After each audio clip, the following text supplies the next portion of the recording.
Sabay-sabay natin alamin ang mga kaganapan na nangyayari sa ating bansa.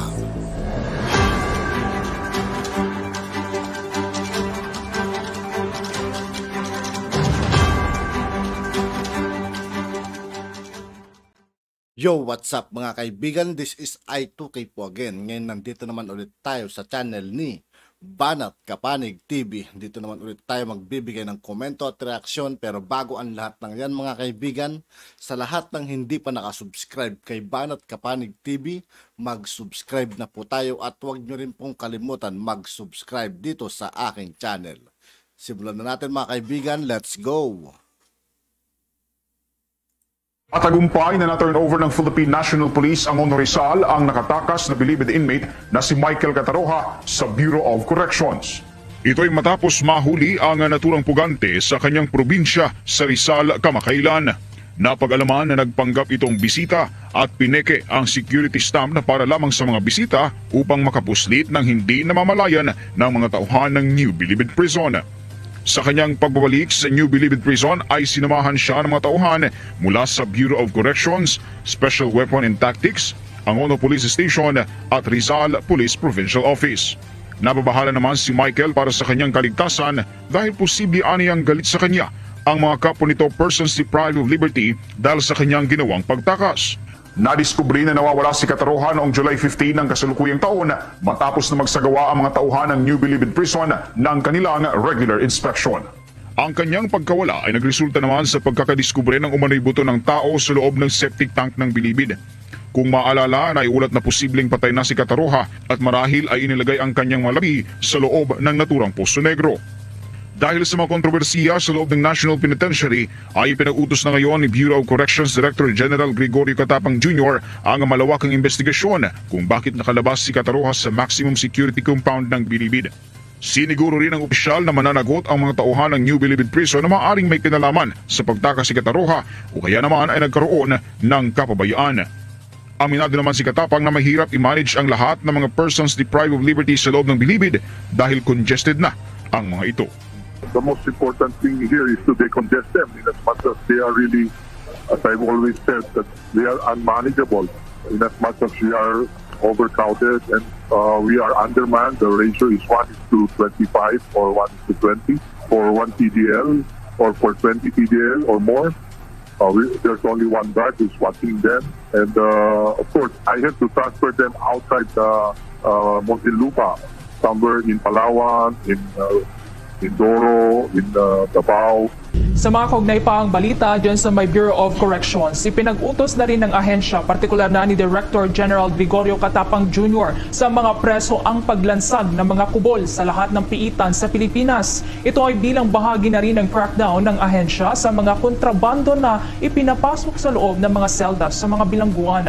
Ayon pa kay Catapang, binigyan na nila ng pagkakataon ng mga preso na isuko ang lahat ng kanilang mga itinatagong kontrabando. Subalit tumanggi pa rin ang mga ito at nahuli sa akto. Mananatili pa rin naman anyang matagal ang mga ito sa New Bilibid Prison at hindi magdadalawang isip anya ang ahensya na maghain ng kaso laban sa mga mahuhuling preso na nagtatago ng mga kontrabando. Inuulat din ng Bureau of Correction na voluntaryong giniba ng mga preso sa may Bilibid ang nasa 60 mga kubol na nasa Security Housing Building 1 at 6, NBP North, HB 9, NBP East Quadrant 4 at SHB 7, NBP West Quadrant 2 habang nagpapatuloy naman ang paglansag pa sa mga kubol na nasa Quadrant 3 Maximum Security Compound.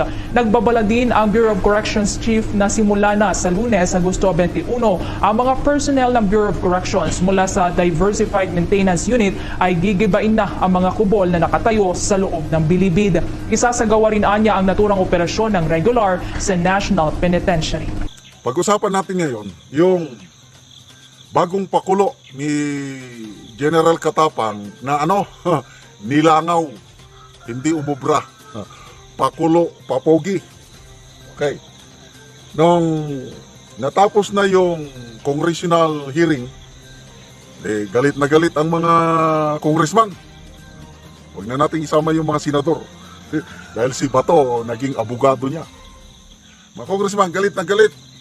Yung congressman na, are you willing to resign? Sabi ni Congressman Abante, yes, Your Honor. If the President will tell me to resign, I will resign. Parang gano'n. So, pagkatapos nun, nagpakulo kagad. Ano ba yung pakulo niya? Yung nagpalabas siya kagad ng surrendery. Na pinalabas niya na gumawa na siya ng mabuti. Anong mabuting ginawa niya? Kontrabando, nag-surrender na. Ano ba yung granada, mga ice pick, mga bladed weapons, droga, wala namang droga. Basta, nagpalabas siya kagad, parang propaganda niya, media expose niya na nakagawa na siya ng maganda kagad. Yun, pakulo ang tawag ko doon, papugi. Sorry, Sir Katapang. Ako, opinion ko lang ito. Then after that, nagbigay siya ng press statement, deadline, sabi niya, August 13. Anong pitsa na ba ngayon? August 19? August 13, nagbigay siya ng deadline na isurrender nyo ang mga kontrabando nyo kasi pag hindi, gagalugad na naman kami. Araw-araw namin kayo, anong tawag niya doon? Greyhound operation. Greyhound, di ba aso? Para bang tinatakot pa niya ang mga PDL na surrender. Napalibutan na namin kayo. Kung ayaw nyong maggalugad kami, surrender nyo na. Nako, wala na yun. Lumang tugtugin na yun. Kasi ang mga PDL, Hindi na basta-basta matakot yung mga yan, mga kaibigan. So, ito lang yung mga nasa loob ng bilibid. Kumbaga, sanay na yung sanay sila sa mga ganyang salita or pananakot. Kaya hindi na sila basta-basta matakot sa mga ganyan.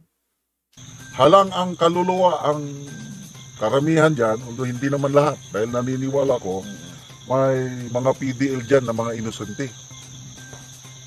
Tinatakot pa niya na galugad. Nako, sanay na ang mga PDL ng galugad. Hindi sila natatakot. Kaya yung sinasabi niyang surrender, nako, kalukuhan. Kalukuhan yung surrender. Medyo tahimik na ngayon. Tahimik ang Bucor. Kung ano na ang nangyayari sa loob, hindi na natin alam. Ibig sabihin, pumalpak, walang kumagat sa pakulo ni General Katapang na surrender. Sabi ni General Bantag nung nag-usap kami, sabi niya, Tol, huwag kang maniwala doon. Ang mga PDL hindi mag-surrender ng kanilang armas, yung mga bladed weapons. Kung ako naman ang PDL, bakit ko isurrender yung aking depensa? Kasi uso yan talaga sa bilibid yung riot. Kaya ang PDL, maningkamot sa Bisaya, maningkamot na meron siyang panagang kung magkarayot, meron siyang bubunutin sa kanyang higaan na i-depensa kasi riot na eh. Kaya imposible na magsusurrender sila ng kanilang mga bladed weapon. Imposible na magsusurrender. Kaya ulitin ko, pakulo yan ni At ito na nga mga kapanig, ano na ang masasabi niyo? At yun nga po mga kaibigan, dito po nagtatapos ang ating reaction video. Muli ako po si I2K ng Sundalo ng Dunggalo at 811. Maraming salamat sa patuloy na pagsuporta. Yeah, peace out.